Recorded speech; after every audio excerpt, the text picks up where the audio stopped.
여러분 안녕하십니까. 2022년 2학년도 1학기 도시행정론 2주차 2차 시 과목을 강의를 시작하도록 하겠습니다. 오늘은 3월 9일 2022년입니다. 오늘은 또 수요일, 원래 대면 수업이 있는 날인데 제가 지난번에 광고를 드린 대로 대통령 선거일이기 때문에 원래는 보강을 해야 됩니다만 동영상으로 하는 것이 진도 맞추는데 훨씬 더 유리하기 때문에 여러분들도 편리하고 동영상으로 강의를 하도록 하겠습니다. 제가 1시간짜리 강의를 마쳤는데 어떻게 음성이 나오지 않아 가지고 제가 다시 녹음을 하게 되었습니다. 지금 김이 굉장히 빠졌네요. 자, 오늘 수업은 어떤 내용을 다룰 거냐면요. 지난 시간에 도시의 탄생에 대해서 논의를 했지 않습니까? 갑자기 산업혁명 이후에 사람들이 도시에 많이 몰리게 되고 여러 가지 문제가 생기게 되면서 사람들이 불편을 느끼게 된 거죠. 자연 상태에 있던 사람들이 불편을 느끼고 문제를 해결해 달라는 그 필요성을 느끼게 됩니다. 그래서 도시의 행정이라는 게 등장을 하게 되었습니다. 그러면 어떤 배경에서 나왔는지 한번 보게 될 거고요. 자, 도시의 행정을 하는데 그냥 아무 체계 없이 할 수는 없지 않습니까? 그죠? 일정한 행정적인 조직 형태를 갖추고 이제 도시 행정을 해결해 나갈 텐데 그래서 그런 측면에서 모든 도시와 모든 국가가 동일한 형태의 도시 정부 구조를 가지고 있는 것은 아닙니다. 어떤 형태들이 있는지 한번 알아보고 우리나라의 적용 가능성은 뭐가 있는지 한번 또 찾아보도록 하겠습니다. 자, 먼저 도시 행정의 대두 배경을 말씀드리겠습니다. 도시는 이제 도시가 이제 시작될 때부터 도시가 가지고 있는 문제들이 점점점 수면 위로 올라가게 되죠. 그죠? 산업혁명 이전에도요, 사람들 똥 아무데나 싸고 여러 가지 문제가 많았습니다. 남대문, 뭐 예전에 우리나라도 외국인 선교사들이 와서 이제 기록한 증언들에 따르면 사대문 밖에 인분에서 나오는 그런 어, 흔적들이 구덕이나 또 여러 박테리아 같은 것들이 인분에서 나오는 것들을 이제 추출해서 이제 실증적으로 그런 기록들이 맞았다는 이야기도 나올 정도로 아무 데서나 용변도 보고 쓰레기도 아무 데나 버리고 뭐 그런 문제들이 나타났죠. 뭐 땔감이 필요할 때 뒷산에서 아무 데나 가서 땔감을 가져오는 등 여러 가지 문제가 많았죠. 그런 산업혁명 이전의 도시의 문제는 뭐 우리가 지금 여기서 고려할 필요는 없습니다. 결국 우리가 지금 고려해야 될 문제는 현대에서 도시 문제를 해결하기 위해서 어떻게 행정이 발전되었는지를 그걸 살펴보는 것이니까요. 그래서 이제 뭐 어쨌든 산업혁명 이후에 도시 문제가 여러 가지가 나타나게 되었죠. 지난 시간에 살펴본 바와 같이 인구가 폭발적으로 증가하게 되고 보건 문제라든지 일자리 문제라든지 주택 문제라든지 뭐 여러 가지 문제들이 발달하게 되었는데 발달이라기 하기보다는 뭐 발생을 하게 되었는데 그것을 해결하기 위해서 시민들의 불만들이 막 나타나기 시작한 겁니다. 그래서 어떻게 하면 이 문제들을 효율적으로 해결할 수 있을까 고민하면서 도시 행정이 발달하게 되었다는 것입니다. 그리고 뭐 이전에 발생하지 않았던 문제들이 새롭게 등장을 하게 되죠. 1930년대 사람들이 50년대인가요? 런던에 있던 사람들이 깜짝 놀랐어요. 비가 오는데 산성비예요. 산성이 막 산성을 가득 품고 있는 물방울들이 떨어지고 부식이 되고 막 자동차들이요. 예를 들면 새로운 문제들이죠. 도시 사람들이 몰려 살다 보면 예전에 겪지 못했던 그런 문제들이 많이 발생한단 말입니다. 그죠?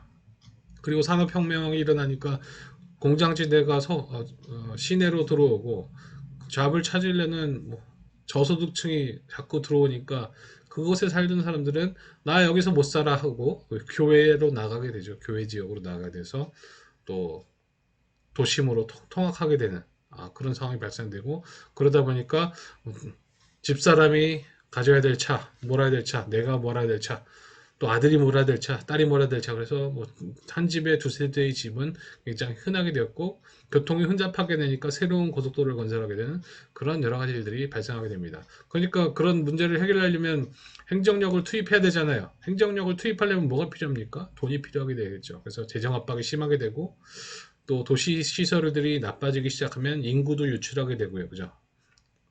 더 좋은 환경을 찾아서 떠나게 되고 또 차가 많아지면 도심과 교외 지역 간의 교통 문제도 굉장히 중요한 문제로 발전하게 됩니다. 그래서 이렇게 실용적인 문제, 우리가 실제 일상생활에서 만나게 되는 문제들을 해결하기 위해서 도시 행정이 실용적으로, 실무적으로 이제 환영을 받게 되었고요.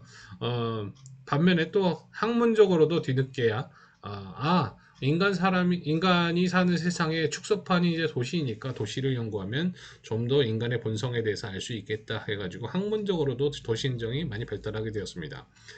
이제 미국 같은 경우는 1940년대, 50년대가 전성기라고 말씀을 드렸었죠. 그래서 그 전까지는 잘 몰랐는데 60년대 이후에 도시행정이 막 점점 더 중요하게 되기 시작한 겁니다.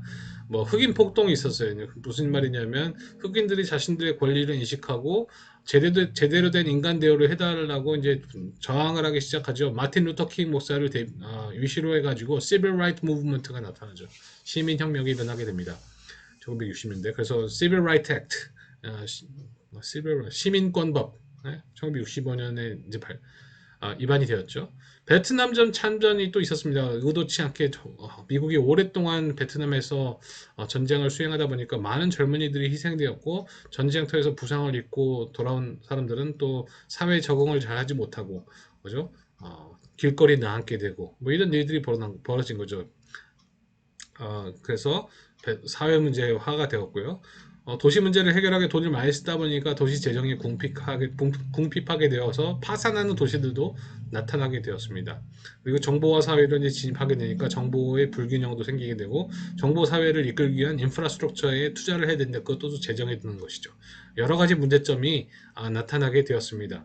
더더군다나 심각한 것은 미국의 이제 빈곤 문제가 심각하게 되었다는 것이죠. 미국이 케네디 대통령 이후에 취임한 이제 린든 B 존슨 대통령이 이제 대통령 시절에 빈곤 문제가 점점 심각해진다는 것을 알게 되었습니다. 그래서 이대로는 안 되겠다. 그래서 복지국가 사회 프로그램을 가동하자. 그래서 나타난 게 이제 The Great Society 프로그램, 위대한 사회 프로그램이라는 것이 이제 시작이 되었는데 복지 서비스니까 뭐 아무래도 돈이 많이 들겠죠, 그죠? 좀 더 높은 수준의 도시 서비스를 제공하려다 보니 이런 프로그램들을 가동하기 시작한 겁니다. 물론 이때 학문적으로도요.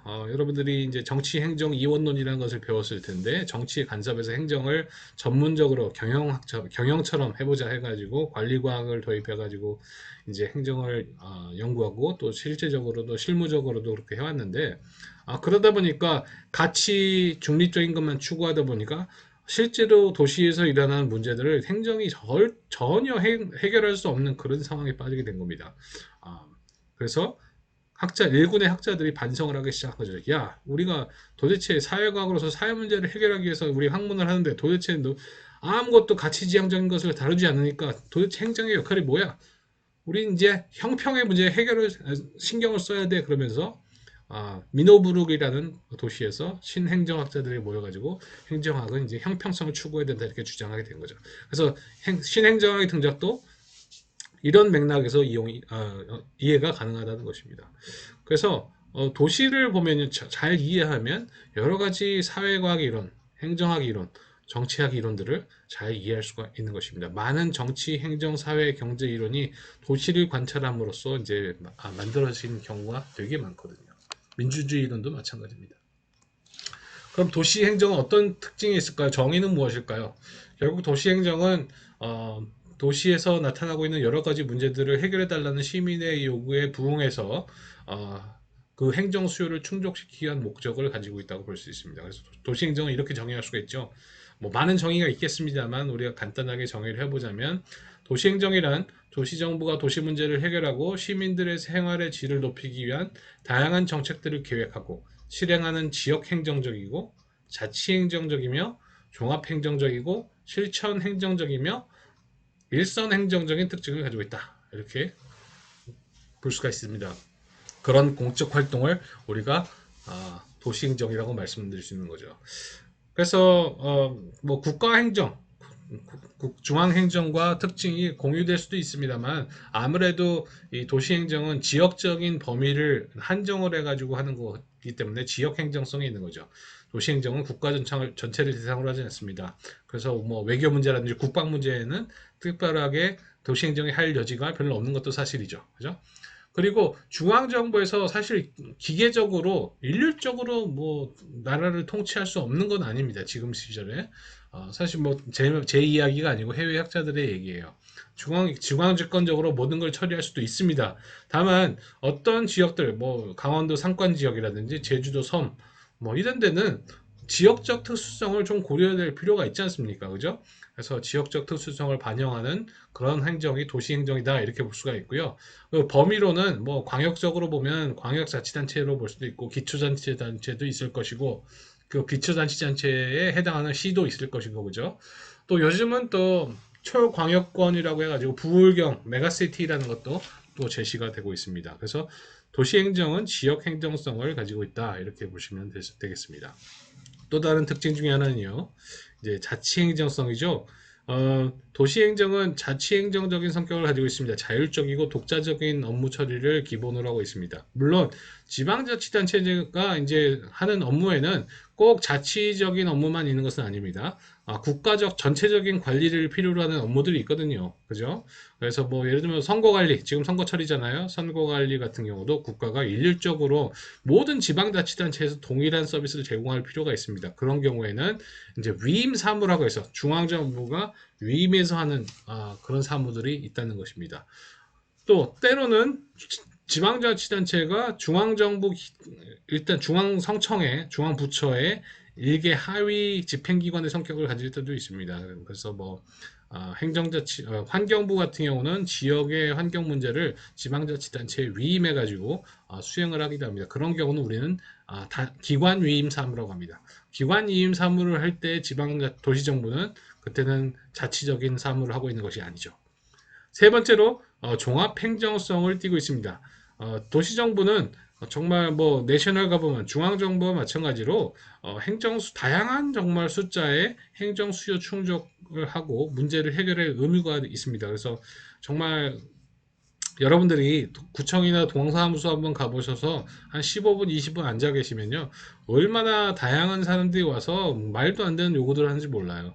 그래서 중앙정부, 아니, 지방정부 입장에서는, 도시정부 입장에서는 정말 행정 수요가, 요구가 많다라고 느끼실 수가 있을 것입니다. 어쨌든, 도시정부는 개별 시민의 수요뿐만 아니라 도시 전체의 만족도를 충족시킬 수 있는 그런 행정들도 해야 되기 때문에 종합 행정적인 성격을 가지고 있고요. 포괄적이죠. 그죠? 도시 문제 자체가 단선적이지 않아요. 복잡해요. 해결하기 힘듭니다. 그래서 여러 가지 지식들을 사용해서 문제를 어떻게든 해결하려는 노력이 필요하다는 것입니다. 그래서 경제학적 지식, 정치학적 지식, 뭐 사회학적 지식, 사회복지학적 지식, 여러 가지 지식들이 동시에 포괄적으로 써야 될 필요가 있다는 것입니다. 이제 네 번째로는 일선 행정성이 있다는 것입니다. 실천 행정성이 있다는 것입니다. 어, 순수 이동적인 것을 추구하지 않습니다. 도시행정은 문제 해결형 행정이기 때문에 실천적이고 처방적인 성격을 가지고 있습니다. 그래서 현실적으로 직접적으로 문제를 해결해야 될 의무가 있는 것이죠. 마지막으로 이제 일선 행정성이 있습니다. 일선 행정이라는 것은 결국 face to face 직접 공무원과 공공기관과 시민들이 직접 맞닥뜨리는 그런 형태의 행정이라는 것이죠. 사실 여러분들 뭐 옛날에 2019년에 조국 사태가 일어났을 때요. 많은 사람들이 검찰 개혁을 하자 뭐 이런 검찰 공화국을 탈피하자 뭐 이런 얘기를 많이 했습니다. 근데요. 여러분들 검찰은요. 여러분들 일생에 한 번도 만날 가능성이 없습니다. 만나지 못할 가능성이 되게 큽니다. 99.9% 제가 보장할게요. 여러분들이 중범죄를 저지르지 않는 한 검찰은 만날 가능성이 없습니다. 여러분들이 일반 시민으로서 만나게 되는 그런 애로사항들은 대부분 경찰선에서 해결이 돼요. 그래서 검찰 개혁을 하자는 것도 되게 공허한 메아리에 불과할 수가 있다는 얘기입니다. 어쨌거나 그런 중앙부처는요, 일반 시민들 만날 가능성이 거의 없다고 보시면 돼요. 대부분 도시정부가 일반 시민들을 직접적으로 만나서 처리하는 그런 일선 행정적인 모습들을 가지고 있다는 말입니다. 일선 행정가를 누구라고 얘기해요? 일선 행정가는 그 라인 매니저라고 하죠. 일선 어드미니스트레이터, 라인 어드미니스트레이터. 그 뭐 경찰관, 뭐 구청 직원, 동사무소 직원, 그다음에 소방관, 뭐 이런 사람들을 우체국 직원들, 이런 사람들을 일선 행정거라고 얘기합니다. 그러니까 그 사람들은 정말로 시민들을 1대1로 대면하게 되죠. 그래서 현장에 대한 지식이 전문성이 되게 필요한 것이 도시 행정이라고 볼 수가 있는 것입니다.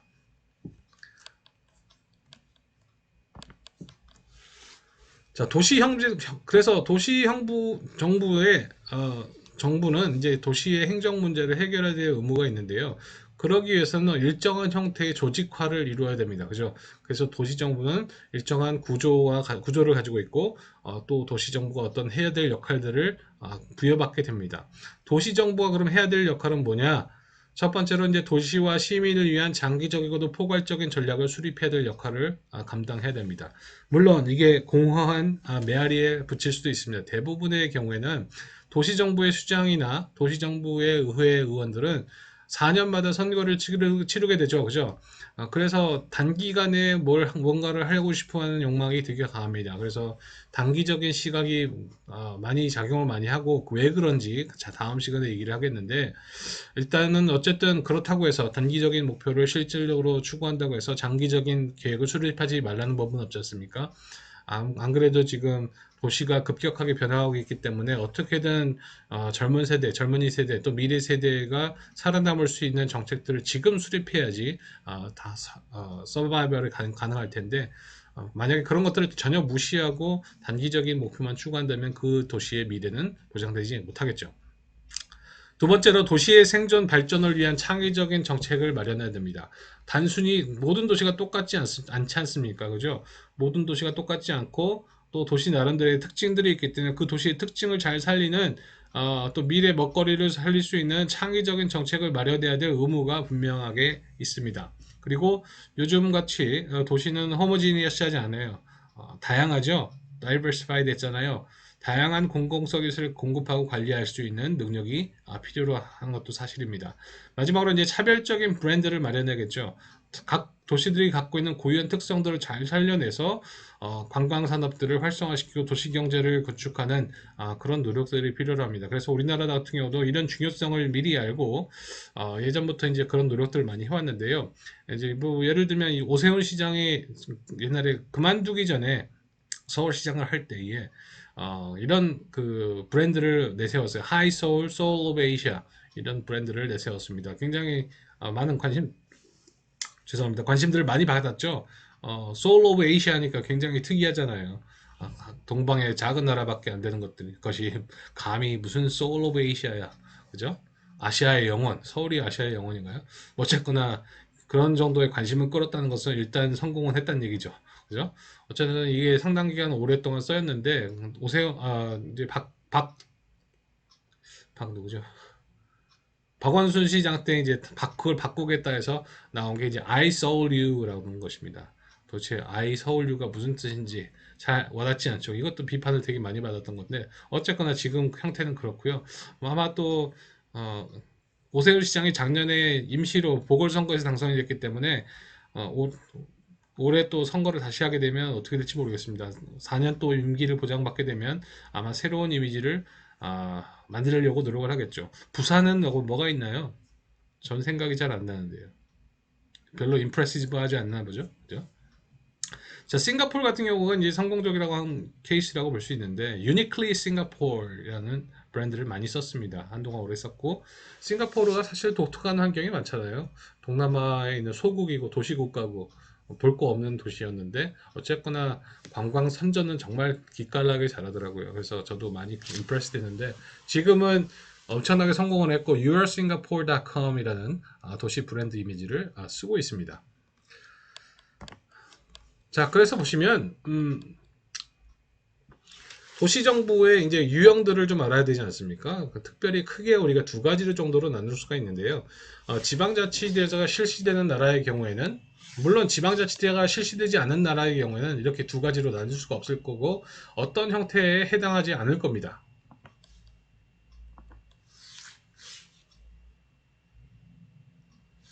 그죠? 어떤 형태에 해당하지도 않는 그죠? 일단은 지방자치가 실시되어 있는 국가여야지 이런 형태 구분이 가능하다고 말씀드릴 수가 있습니다. 그래서 일단 도시정부는 의회와 단체장으로 나눌 수가 있습니다. 그죠? 시의회 의원들과 단체장으로 나눌 수 있고, 다만 구성 방법과 형태는 또 권한 배분 같은 경우는 전통과 상황에 따라서 다르다고 볼 수가 있습니다. 크게 볼 수 있는 것이 영미법계의 유형이 있는데요.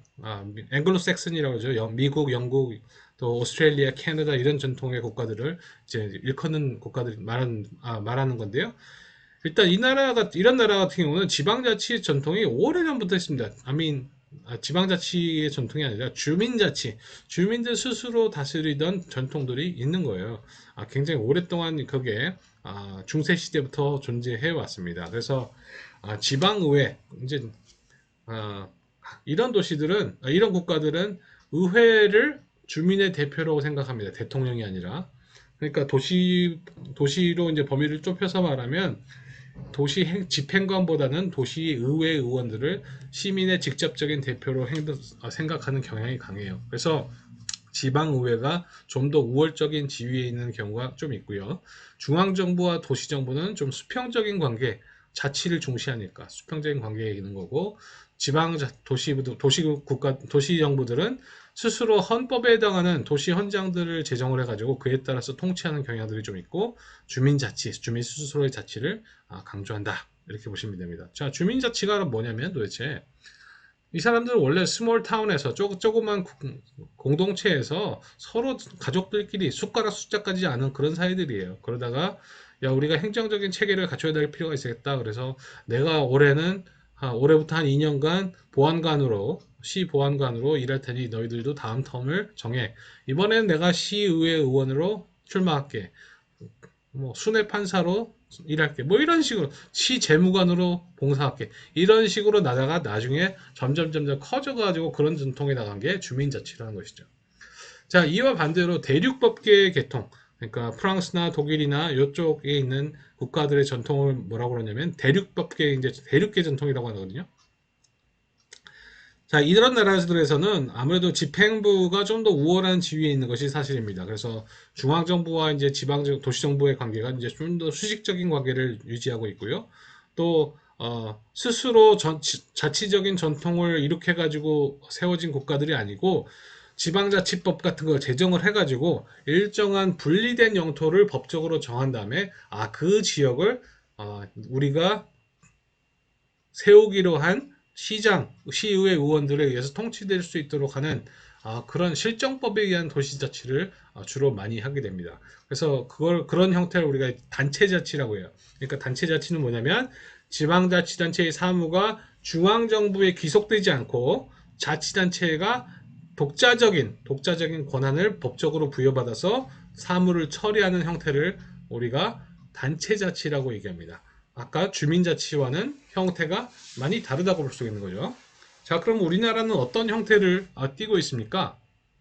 여러분들 상식을 동원해가지고 한번 생각해 보세요. 우리나라는 어떤 형태죠?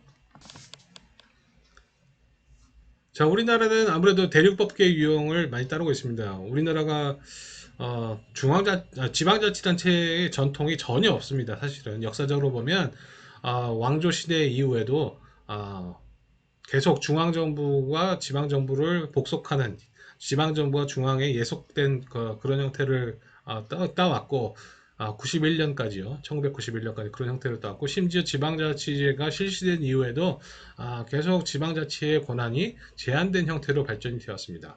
그래서 우리나라는 이제 대륙법계를 많이 따랐고요. 우리나라가 이제 우리 헌법의 아버지들이 어떤 특정 의도가 있어서 따른 게 아니고 일본을 따라하다 보니 그렇게 된 겁니다. 일본은 사실 메이지 유신 시대의 이제 개혁가들이 일본도 사실 강제로 문호 개방이 되었지 않습니까? 이제 미국의 이제 페리 제독에 의해서 무력에 의해서 이제 일본이 오픈이 됐는데 그러다 보니까 다시는 그런 일을 겪지 말아야겠다는 두려움이 많이 있었죠. 그래서 빨리 부국강병을 일으켜가지고 국가를 근대화시켜가지고 우리도 저놈들처럼 다 이웃과를 정복하자, 이런 마인드가 있었던 거죠. 어쨌든 그래서 여러 가지 정치 체제들을 살펴보다 보니 얘들이 보기에도 미국의 전통이 아름다운 거예요. 미국의 주민자치 전통이 아름답고 미국의 대통령제가 정말 민주적이고 뭐 이런 생각들을 가졌는데, 아이고 근데 이걸 우리 현실에 그대로 도입했다가 우리 망하겠다. 시민들이 일어나면 어떻게, 시민들의 파워가 커지면 어떻게, 이렇게 두려움을 두려움을 겪게 됩니다. 그래서 보다 세이프한 옵션인 대륙계 유형, 집행부가 우월적인 그 지위를 가지는 그런 형태의 헌법을 가지게 된 거죠. 지방자치 시스템도 마찬가지. 그래서 유럽을 많이 보게 되었고요. 프러시아, 독일 이전에 프러시아 시절의 시스템, 그다음에 프랑스, 독일 이 체제들을 많이 도입한 것들을 도입하게 됩니다.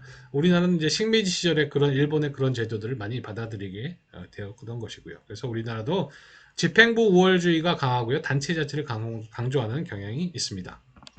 물론 이걸 딱 이분법적으로 할 수 있는 건 아닙니다. 우리나라 제도에도 영미계 쪽의 전통이 들어와 있는 것도 많습니다. 그래서 좀 균형을 밸런스를 맞추려는 노력을 해왔다는 것입니다.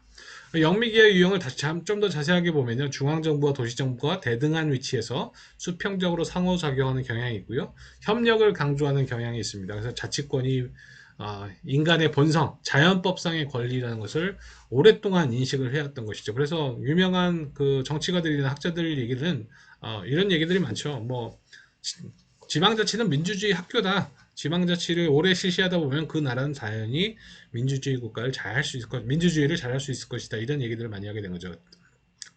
Local autonomy is a school for democracy. 이런 얘기가 유명한 이야기가 바로 이런 데서 나온 것입니다. 그리고 도시 현장이라는 걸 제정을 하는 경향이 있고요. 그리고 주민자치 전통이 있다. 이런 특징이 있다. 기억하시면 되겠습니다.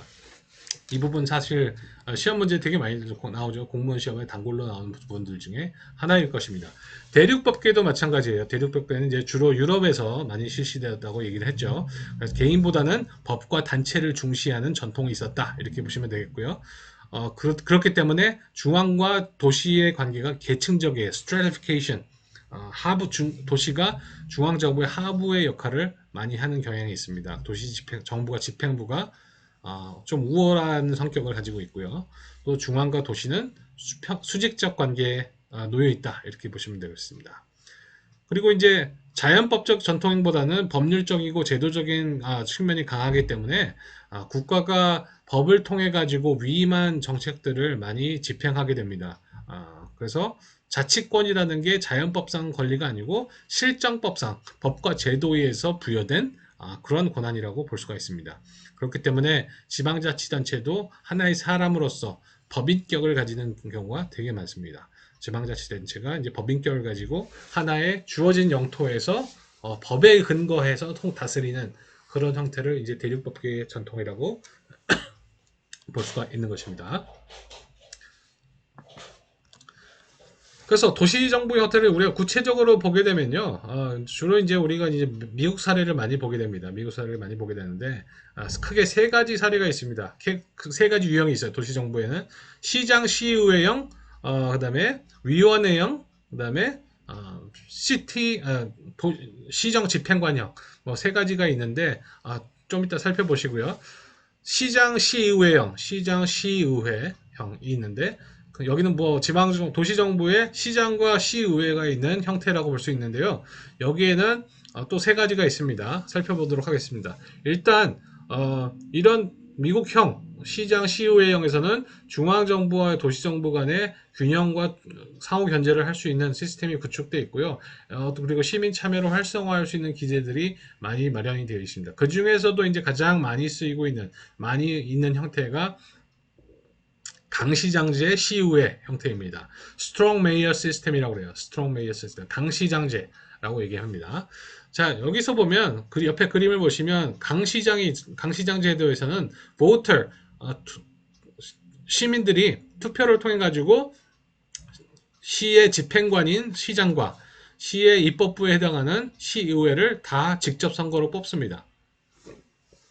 대신 시장은 시의회 의원들에 비해서 폭넓은 인사권을 쓰게 되고요. 입법 과정에서도 가급적 많이 개입할 수 있고, 때로는 시의회가 제안한 법안을 거부할 수 있는 권한도 가지게 됩니다. 그리고 예산 편성권도 가지고 있고, 주로 이제 대도시 인구가 많은 곳에서 이러한 강력한 리더십을 발휘하면서 그리고 기대하면서 이런 제도를 도입하게 되었죠. 자, 그래서 시의 그 시장은 각 행정부서의 부서장들을 공무원들을 임용할 수 있는 임명권을 가지게 됩니다. 장점은요, 이런 시스템에서는 일단 시장이 주도적인 역할을 많이 하기 때문에 어떤 문제가 생겨도 쉽게 책임 소재를 파악할 수 있는 장점이 있습니다. 무조건 여러분들 뭐 시의회에 찾아갈 필요가 없어요. 일단 시청에 찾아가지고 시장 나와라 시장 나와라 하면서 피켓 들고 때로는 들어 누워서 데모하면 됩니다. 그러면 시장이 나와서 알아서 아이고 죄송합니다. 문제 빨리 처리하겠습니다. 이렇게 되는 거죠. 그죠? 그런 장점이 있고요. 시장이 핵심적인 역할을 하는 거죠. 그리고 이제 시장이 권한이 있으니까 좀 만약에 럭키하게 좋은 지방 정치인을 시장으로 뽑았다고 하면 그 사람은 정말 장기적인 시각으로 시를 어떻게 하면 발전시킬 수 있을 것인가를 고민하는 그런 사람이 된다는 것이죠. 강력한 리더십에 의해서 도시를 발전시킬 수 있다는 것입니다. 단점은요, 아무래도 시의회 의원들도 직접적으로 선거로 이제 된 사람들인데 너무 시장의 권한이 쏠리다 보면은 마찰 가능성이 없지 않아 있겠죠. 그죠? 그리고 현실적으로 도시에서 일어난 정치 문제들을 현명하게 해결하면서 또한 행정적인 능력까지 갖춘 인재를 사실상 찾기는 쉽지가 않다는 것이 단점이라고 볼 수가 있습니다. 우리나라도 사실 이 강시장제를 채택하고 있습니다. 그래서 여러분들 뭐 우리나라 지방정부에 대해서 잘 모를 수도 있겠지만 어쨌든 우리나라도 시장과 시의회 의원을 직접 선거로 주민들이 뽑습니다. 그죠? 근데 임명권 같은 경우 지방공무원 임명권 같은 경우는 다 시장이 독점을 하고 있는 상태이죠. 물론 그렇다고 해서 항상 시장이 강하다고 해서 좋은 것만은 아닐 것입니다. 제가 여기서 추천 미드 하나 알려드리고 싶은데요. 이제 제가 제일 좋아하는 드라마 중에 하나가 이제 블루블러드라는 미국 드라마입니다. 블루블러드는 이제 미국의 뉴욕시의 3대째 경찰 집안을 하고 있는 사람들의 이야기를 그리고 있는데 이 드라마 보시면 아까 제가 일선 행정성에 대해서 얘기했죠. 일선 행정성. 시민들과 직접 만나는 정부가 도시정부라고 말씀을 드렸잖아요. 그 중에 일선 관료 중에 한 명이 바로 경찰인데요. 이 극중의 주인공들이 3대째 뉴욕시 경찰을 하고 있는 그런 집안의 이야기입니다. 레이건 집안의 이야기입니다. 여기 가운데 수염 날린 사람이 이제 탐 셀렉이라는 사람인데요. 제가 졸업한 유니버시티 오브 서던 캘리포니아의 그 영화 학교가 가장 미국에서 랭킹 1위로 올라 있는 학교고 조지 루카스가 나온 졸업한 학교이기도 합니다. 이 사람도 동문 중에 한 명인데 이제 여기서 이제 역할이 프랭크 레이건으로 나오면서 극중에 뉴욕시의 폴리스 커미셔너라는 역할을 하게 됩니다. 폴리스 커미셔너, 우리나라는 경찰서장이라고 하잖아요. 여기는 경찰위원회 위원장이라고 할 수 있겠죠. 이 사람은 이제 경찰의 총책임자이긴 한데 시장이 임명하는 그 행정부처의 헤드라고 볼 수가 있는 것이죠. 어쨌든 제가 여러분들 너무 재밌습니다. 뭐 행정학을 연구한 사람 입장으로서 굉장히 델리케이트한 행정 문제들 또 정치적인 문제들을 다루고 있어서 영어 실력에도 도움이 될 것 같고 굉장히 재미있는 드라마이기도 합니다. 여기 옆에 포스터에 보시면 프랭크 레이건이 있고 그 오른쪽에 이제 데모 약간 머리가 적은 남자가 있죠. 제가 이제 학생 때 정말 유명했던 아이돌 그룹이 있었어요. 뉴키즈 언더 블럭이라고 Step by Step, Oh Baby 이런 노래를 전 세계적으로 히트시켰던 그런 그룹이었는데 그 사람이 늙어가지고 이렇게 배우가 되었습니다. 어쨌든 굉장히 재미있는 드라마이기 때문에 여러분들이 한번 찾아서 보시면 좋겠습니다. 두 번째 도시정부 형태를 볼 수가 있는데요. 미국 사례를 보시면 이제 시장 시의회형 밑에 강시장제 말고 약시장제도 있어요. 약시장이 약한 권한을 가지고 있는 경우. 자, 대부분의 도시정부의 기능이 단순한 지역, 또 영국의 식민지 경험을 했던 지역, 그리고 강력한 행정 통제에 지금 학을 뗀 그런 시민들이 많았던 지역에서 이 약시장제를 도입했던 경험들이 있습니다. 강력한 권한을 가진 사람들이 있으면 싫어. 그런 거부했던 경험들이 있던 거죠. 자, 그래서 이제 미국의 헌법의 아버지들을 보시면 몇몇 사람들이 있는데 그 중에 이제 잭슨이라는 사람이 잭서니안 아이디올로지, 좀 견해들이 달랐어요. 어떤 정부 형태를 띌 것인가. 이 잭슨이라는 사람은 좀 강력한 행정부가 나타나는 것을 되게 싫어했습니다. 그래서 약한 행정부를 강조했는데 그런 아이디올로지를 이제 받아들여서 도입된 형태가 이 약시장제라고 볼 수 있습니다. 이제 특히 이제 미국의 소도시에서 지금 있었던 것이고 지금도 실행하고 있는 곳이 있다고 합니다.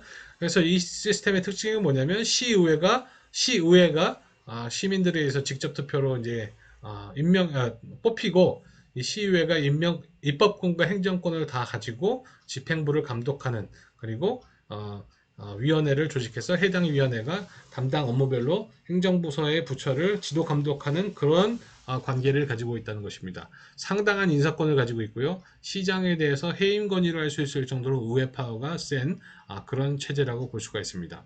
자, 미국 아까도 말씀드렸다시피 미국 사람들은 국회가 의회가 시민들을 직접적으로 대표한다는 생각을 가지고 있기 때문에 시민들의 대표기구인 의회가 주도권을 가지고 있으면 시민 참여 기회가 많아질 거라고 생각을 많이 합니다.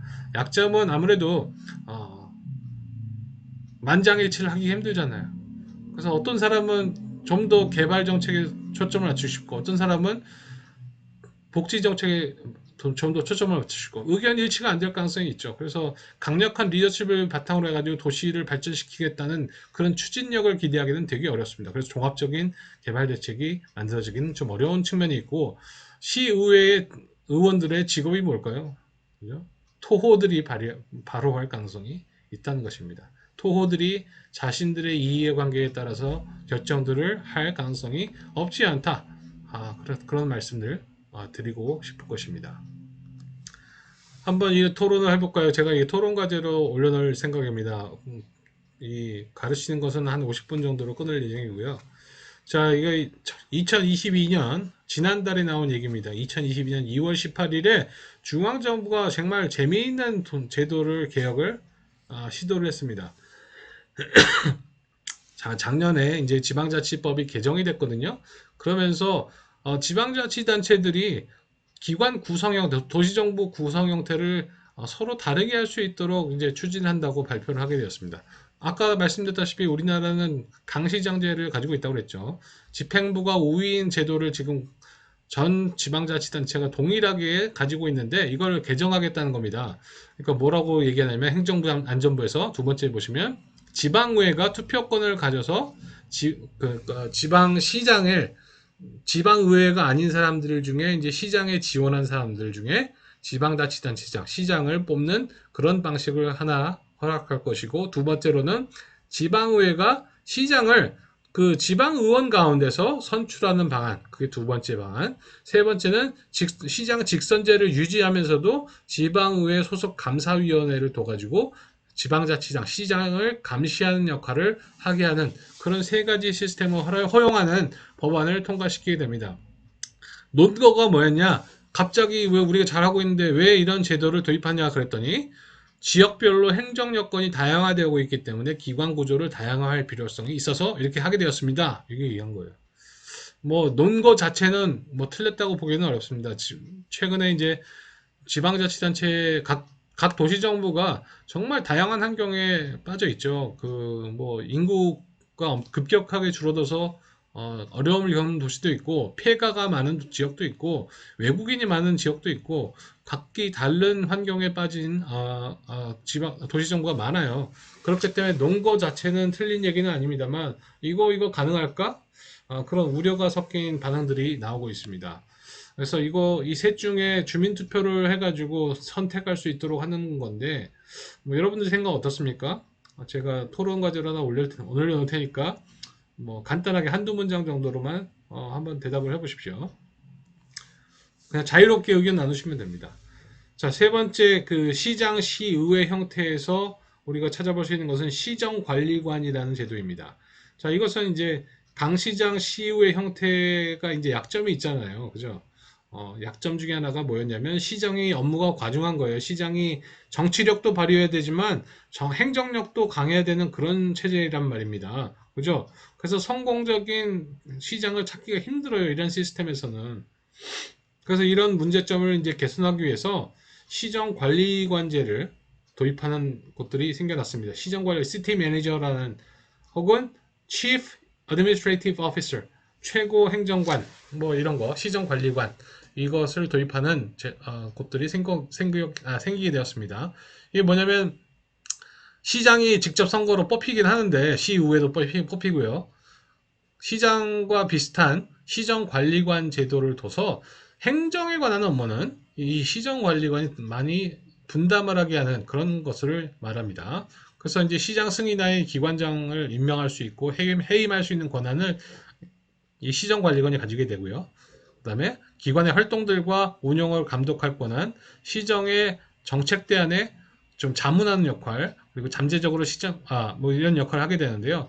옆에 보시면 이제 로스앤젤레스의 시정관리관제가 생기고, 이 사람이 이제 시정관리관이라고 합니다. 근데 제일 밑에 보면 The primary work activities of CAO include, 그러니까 시정관리관이 주로 하는 일 중인 일들은 뭐 이런 것들이 있다 이렇게 리스트를 해놨는데 보면 budget grants and financial analysis, 예산과 뭐 기금 분석, 그다음에 debt management and investor relations, 시의 빚을 관리하고 빚 관리와 채무 관리와 또 그 투자자 관리, 투자자 관계 관리, 그다음에 employee relations, 그러니까 시의 그 고용된 사람들을 관리, 그죠?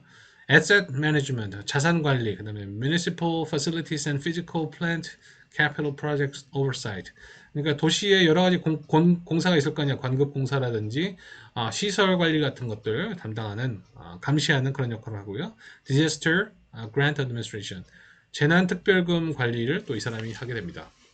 자, 이러고 보면 시장이 해야 될 일들 상당 부분 이 시정관리관이 하는 것을 볼 수가 있죠. 그러니까 뭐 좋은 면도 있겠습니다만 시장이 일단 행정권을 많이 위임을 해가지고 이 사람이 처리를 해주니까 업무 자체는 많이 줄어들고 정치적인 문제에만 좀 더 초점을 맞출 수 있겠죠. 그죠? 그래서 자기 치적을 쌓는데 에너지를 많이 쏟을 수 있겠죠. 근데 만약에 이 시정관리관이 자기 권한을 조금 더 넘어서거나 아니면 어떤 분야에 대해서 자기 전문성을 바탕으로 해서 여기 보니까 굉장히 행정적 전문성이 필요한 업무들을 하게 되겠죠. 뭐 자산 관리라든지 뭐 버젯 애널리시스 같은 경우는 전문적인 지식이 필요하잖아요. 그죠? 그래서 자기 전문성을 무기로 시장에게 대항하는 경우도 없지 않아 있겠죠. 그래서 시장과 시정관리관 사이에 이제 긴장이 형성될 가능성도 뭐 없지는 않겠다. 이런 생각이 들기는 하는 것 같습니다. 그래서 그런 형태가 있다는 것을 기억하시면 되겠고요.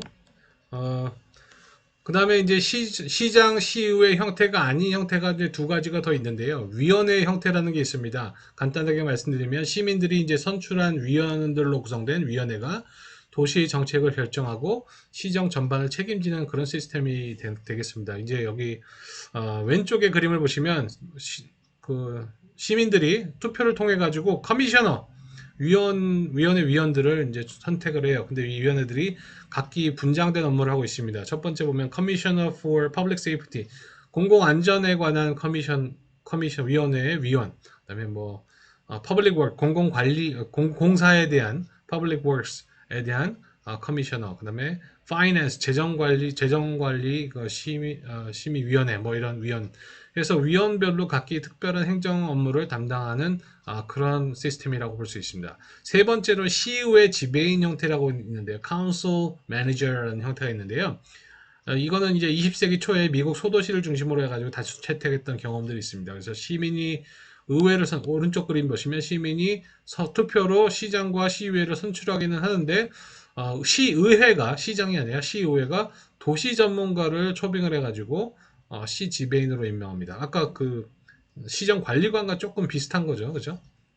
그래서 시 지배인이 행정 전권을 할 수 있도록 하는 제도가 되겠습니다. 그래서 이런 형태가 다양한 형태가 존재한다라는 것을 기억하시면 됩니다. 여러분 우리나라 그럼 도시는 어떤 형태를 띠고 있을까요? 뭐 이게 제일 중요한 거죠, 그죠? 법적으로 이제 우리나라의 도시정부는 지방자치법이나 여러 법적인 근거에 의해서 크게 시의회와 시집행기관으로 나눠진다고 볼 수 있습니다. 그 중에 이제 시의회는 뭐 특별시에서는 특별시의회, 뭐 광역도시에서는 광역시의회, 뭐 일반시에서는 시의회 이렇게 가능하고 뭐 자치구 같은 경우는 자치구의회까지 구성이 되어 있죠. 그래서 시의회는 의장단 위원회로 이제 구성이 됩니다. 이 시의회는 임기는 4년이고 무료 자원봉사직은 아닙니다. 처음에는 초창기에는 아무래도 그런 얘기들이 좀 있었는데 지금은 우리가 무슨 자원봉사를 한다고 그래 그래가지고 불만들이 많이 생겨가지고 유급으로 일을 하고 있는 사람이니까 마음 놓고 부려먹으셔도 됩니다. 자, 시의원이 겸직을 가능할까요? 뭐 시의원이 되기 전에 여러 가지 직업을 가지고 있었을 거 아닙니까? 그래서 이 사람들이 이제 백그라운드를 보면 국회의원 보좌관 하던 사람들도 시의회에 꽤 많이 나오고 뭐 상공인들도 좀 나오는 것 같고 돈은 많은데 할 일이 없는 사람도 좀 나오는 것 같습니다. 거짓말은 아니에요. 어쨌든 이제 시의원이 겸직할 수 있는 것도 있겠지만 대부분은 없는데 어떤 부분을 할 수 없냐면 시의원인데 국회의원 할 수 없습니다. 국가공무원 할 수 없고 공공기관 임직원 못합니다. 지방공사 임직원도 할 수 없고 협동조합 회장, 뭐 농협중앙회나 뭐 이런 거 할 수 없고 교원이 이제 하려면은 정당법상 교원이 될 수, 정당법상에 정당인이 될 수 없는 교원들이 있거든요. 거기 교원들처럼 거기에 속해 있는 사람들은 시의회가 될 수가 없고 시의원이 될 수 없고 다만 되려면은 그만두거나 휴직을 하고 해야 될 수밖에 없는 걸로 알고 있습니다. 시의회는 의결권이 있다. 예스. 네, 조례 제정과 개폐권이 있고요. 예산 심의 확정권이 있고 결산 승인할 수 있고 기금도 승인할 수 있습니다. 그리고 대통령령으로 정하는 중요 재산의 취득과 처분 등에서 중요한 권한들을 가지고 있습니다. 근데 뭐죠? 이제 시의회를 했으니까 네, 이거 한번 생각해 봅시다. 자, 우리나라 강시장제를 가지고 있다 그랬죠. 강시장제를 가지고 있는데 그러면 시장의 권한이 제일 강하니까 뭐 아무거나 다 할 수 있겠네요. 뭐 그렇게 생각할 수도 있겠습니다만 사실은 그동안에는 어떻게든 우리 시민들이 현명해 가지고 시의회 의석도 황금 분하들이 이제 주로 많이 있어 왔는데 지난번에 국회도 이제 180석이 더불어민주당하고 시의회도 완전히 더불어민주당이 장악을 했거든요. 그랬더니 이제 지난번 보궐선거 때서 서울시 이제 국민의힘의 오세훈 시장이 다시 되었는데 도대체 할 수 있는 일이 없는 거예요. 사사건건 다 반대를 해가지고. 그래서 우리나라는 이제 강시장제로 많이 알려졌는데 오세훈 시장 지금 케이스를 보면은 정치력의 차이, 또 의회 지배력 차이가 집행부 구조에 또 집행부 구조에서 권한 행사에 많은 영향을 미칠 수 있다라는 것을 여러분들 알 수 있겠습니다. 그러니까 이런 사람들은 언론에서 이런 행패를 보도하지 않으면 절대 허락해주지 않는 상황이 되어버린 거죠. 그죠? 우리나라 집행기관을 보겠습니다. 도시정부 집행기관은 역시 시장이고 임기 4년, 계속 재임은 3기간 한다. 그러니까 연속해서 3번 시장이 될 수는 있어요. 시장이 될 수 있는데 그 4번까지는 한 번에 하기는 어렵습니다. 무조건 한 번은 더 쉬어야 된다는 것이죠. 겸직은 당연히 대통령이나 국회의원 등 할 수 없고 보조기관으로서 부시장 몇 명 둘 수 있고 부구청장도 둘 수 있습니다. 부구청장은 이제 구청장이 임명을 하겠죠. 그죠? 시장의 권한은 시를 대표하고 사무를 총괄하는 업무를 하고 있고요. 서울시장 같은 경우는 좀 역할이 좀 특이하죠. 그죠? 다른 광역단체장은 아무래도 차관급이고 서울시장만 유일하게 장관급입니다. 근데 이제 아무래도 예산 규모라든지 인사권이라든지 엄청나기 때문에 다른 지방자치단체장에 비하면 굉장히 큰 자리라고 할 수 있죠. 물론 최근에는 역전이 됐습니다. 경기도지사가 훨씬 더 중요하게 되었어요. 인구수가 1300만이나 되기 때문에 그런 면도 있는데 어쨌든 아직까지도 서울시장이라고 하면 상징성이 있는 것도 사실입니다. 그리고 다른 광역단체장과 달리 경기도지사가 아무리 힘세다고 해도 서울시장에 잽도 안 되는 것이 서울시장은 국무회의에 참석할 수 있는 유일한 지방자치단체장입니다. 그래서 국무회의에 참석할 수 있다는 장점이 있는 거죠. 결국 이제 서울시장은 소통용으로 불릴 정도로 굉장히 파워풀하고 명예직입니다. 그죠? 가문의 영광인 거죠. 근데요, 여러분 보십시오. 아까 방금 말씀드렸죠. 지방자치단체 중에서 유일하게 서울시 시장만 국무회의에 참석해서 지방자치단체들을 대표해가지고 지방자치단체의 인트레스트, 이해관계를 중앙에서 발언할 수 있는 권한이 있습니다. 참석권과 발언권이 있습니다. 근데 이것마저도 제대로 안 하는 사람들이 있었다는 얘기죠. 그래서 박원순 시장 같은 경우는 271회 기회가 있었는데 243번을 참석하지 않았다고 합니다. 분명히 중앙과 지방 간의 가교 역할을 할 수 있었는데 아마 박원순 전 시장은 떡밥에 좀 관심이 많았던 것 같아요. 대통령이 어떻게 하면 될까 이런 데 관심이 많았던 것 같고 이런 문제점이 있었습니다. 자, 도시정부의 수장 역할하면 나중에 행정 경험이 좀 쌓이기 때문에 아무래도 좀 더 큰, 좀 더 높은 국가직에 도전할 수 있는 기회가 많이 생기겠죠. 그래서 그렇게 우리가 흔히 생각할 수 있겠죠. 서울시장이나 뭐 이런 지방자치단체장을 하면 아무래도 대통령 같은 거 해볼 욕심이 더 많지 않을까 이런 생각을 하게 되는데요. 희한하게도 미국에서는 아직 시장 출신으로 대통령 된 사람이 한 명도 없다고 합니다. 주지사 출신은 있습니다. 뭐 로널드 레이건 대통령도 이제 캘리포니아 주지사를 했던 경험이 있는데 오바마는 아니죠. 오바마. 그리고 뭐 빌 클린턴 대통령은 이제 오클라호마 주지사를 오클라호마 맞나? 오클라호마가 아니고 아, 갑자기 생각이 안 나네요. 오클라호마가 아니고 뭐지? 잠깐만요. 네, 방금 찾아봤습니다. 네, 빌 클린턴이 아칸소 주지사였네요. 아칸소 주지사고, 빌 클린턴이 대통령이 된 게 40대 초반이었는데 주지사를 32세 했답니다. 그러니까 뭐 엄청 젊은 나이에 엄청나게 경험을 많이 쌓은 거고 원래 또 법대 교수 출신 아닙니까? 그래서 말도 엄청나게 잘했는데 그놈의 그 아랫도리만 잘 굴렸으면 단속을 잘했으면 참 훌륭한 대통령이 될 수 있었던 사람인데 그렇게 되었습니다. 이 사진에 보면 이제 아까 말씀드린 블루블러드라는 드라마에 재미있는 장면이 나오죠. 이 프랭크 레이건이 폴리스 커미셔너 경찰위원장인데 뒤에 보면 대통령이 나옵니다. 옛날 대통령 사진이 있어요. 티오도르 루즈벨트. 프랭크 디나모 루즈벨트가 아니고 티오도르 루즈벨트 그 전에 대통령이 됐던 사람이죠. 이 대통령도 훌륭한 대통령 중에 하나인데 이 뉴욕시 경찰청장 출신입니다. 경찰위원회 위원장 출신이에요. 그래서 저기 상징적으로 이제 붙어 있는 거예요. 어쨌거나 우리나라에서도 이제 지방자치단체장 경험을 바탕으로 해가지고 대통령에 도전하는 인사들이 점점 늘어나고 있고 이재명 지사도 마찬가지고 이명박 씨는 서울시장하고 대통령이 됐었고 그죠? 손학규 씨도 이제 이번에 이제 대통령이 나왔었는데 갑자기 중간에 돌입했죠. 그런데 이전에 이제 이재명 훨씬 전에 경기도지사를 하면서 좋은 훌륭한 업적을 많이 쌓았던 분입니다. 지금 경기도에 산업시설이 많이 들어가 있는데 LG 디스플레이 공장 같은 거 다 이 손학규 시절에 유치를 했던 그런 공장들입니다. 어쨌든 그런 측면도 있다는 거 기억하시면 되겠습니다.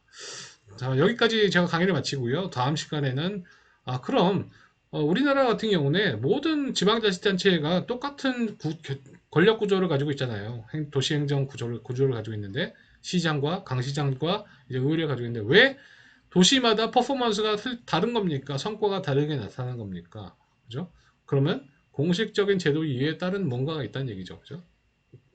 그래서 다음 시간에는 그런 정치적인 측면 아니면 외부 요인에 좀 초점을 맞춰가지고 도대체 도시에서는 어떤 과정을 거쳐가지고 공공정책이 만들어지는지를 우리가 관찰하도록 하겠습니다. 감사하고요. 제가 지금 52분 강의됐는데 원래는 75분 해야 돼요. 그래서 제가 짧은 토론까지 아까 말씀드린 거 올려놓도록 하겠습니다. 작성해 주십시오. 한두 문장으로 하시면 됩니다. 감사합니다.